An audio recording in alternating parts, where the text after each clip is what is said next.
Good morning, church. Proverbs chapter 3, verses 5 and 6 says, Trust in the Lord with all your heart, and do not lean on your own understanding. In all your ways, acknowledge Him, and He will make straight your paths. The Bible very clearly instructs us not to lean on our own understanding. However, we see in the same chapter, verse 13, so Proverbs 3, verse 13 says, Blessed is the man who finds wisdom and the one who gets understanding.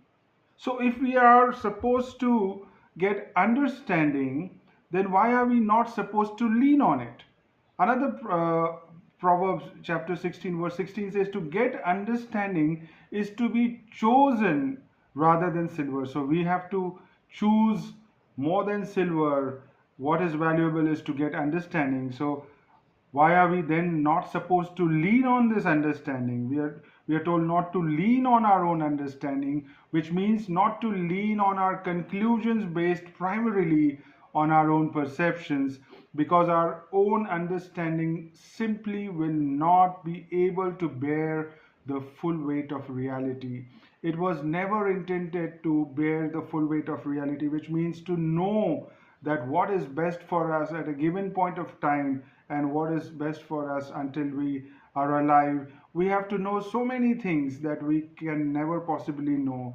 All the permutations and combinations, all the knowledge of the world, and also the future we'll have to know. It will drive us insane if we overthink and yet not reach to full understanding. God, in fact, has never made us with that intention to reach full understanding, because that's simply not possible. A human being, no human being can claim to know everything. So we might say we have been created in God's image, we have been given rational minds. Are we supposed to trust God blindly without using our own reasoning, using our own mind? Well, it is far from it. God gave us minds so that we might know Him and we will be able to discern His will. He never gave us minds so that we could be independent of Him and go in our on our own way. So we don't know everything and we don't understand everything, and there is a way that would seem right to a man. Proverbs chapter 14 verse 12 says, there is a way that seems right to a man, but its end is the way of death. And there are so many examples. If we look at examples in the Bible which talks about some really good men, godly men leaned on their own understanding. We start from Abraham, who leaned towards Egypt when there was a famine in Israel. He was leaning towards Egypt and in unbelief, and he soon found himself in trouble. He crippled himself, and he was barely able to escape. This is in Genesis chapter 12, verses 10 to 20. Or we talk about Lot, who leaned towards Sodom. He saw there's a lot of greenery and there will be wealth and richness, and he was leaning towards Sodom and compromised it, and he lost all that he had gained. We read that in Genesis chapter 13, verse 10, or 19 and 17. Or David leaned towards unholy desire and laziness. 2 Samuel chapter 11, verses 2 to 4. When he sinned with Bathsheba, David was leaning towards this unholy desire. Or Jehoshaphat was a king who leaned towards worldly association with Ahab. This is the same king Ahab who was troubling Elijah, and Jehoshaphat leaned towards worldly association. He felt that this is going to be beneficial to him, but he nearly lost his life, and we find that in 1 Kings chapter 12, verses 29 to 32. Or we take example of King Saul, who leaned towards his own inclination in sparing the Amalekites and lost his kingdom in consequence. 1 Samuel chapter 15, verses 10 to 23. We take example of Hezekiah the king, who leaned towards pride when he displayed his riches to the representatives in Babylon and brought distress to his kingdom.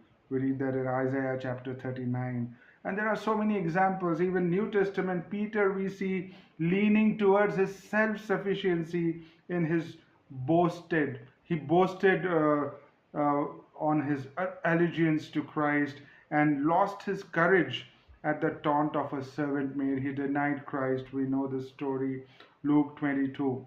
And there are so many more examples. So, by leaning on our own understanding, we are signing up for a lot of avoidable and unnecessary burdens. We are signing up for anxiety, worry, fear, doubt, anger, bad decisions which will haunt us. It is actually irrational and impractical to lean on our own understanding. The chances of failure are high and definitely not worth it. Jesus said in John 15, verse 5, "You can do nothing without me. There is nothing good without me." Why? Because our own understanding has been corrupted by our sinful nature. It will always lead us astray if we lean on it. God definitely wants us to use our mind. It is never about blindly trusting God. It is based on His faithfulness and His work in our lives, in the life of others around us. So we see and we experience the faithfulness of God over the years. We can look at our past events and how God has been faithful, or we can look at people around us and how God has been faithful to them, or we can look at examples in the Bible, or we can look at the history and see how God has been the same unchanging God, faithful God, who will always be good to us. And I alone can do nothing good, is what we will say. We submit to God's authority when we submit our plans to Him. We prefer to trust God to lead us rather than be driven by our own earthly wisdom, our wealth, our finances, wisdom, and experience that we've gathered over so many years, or maybe because of our education.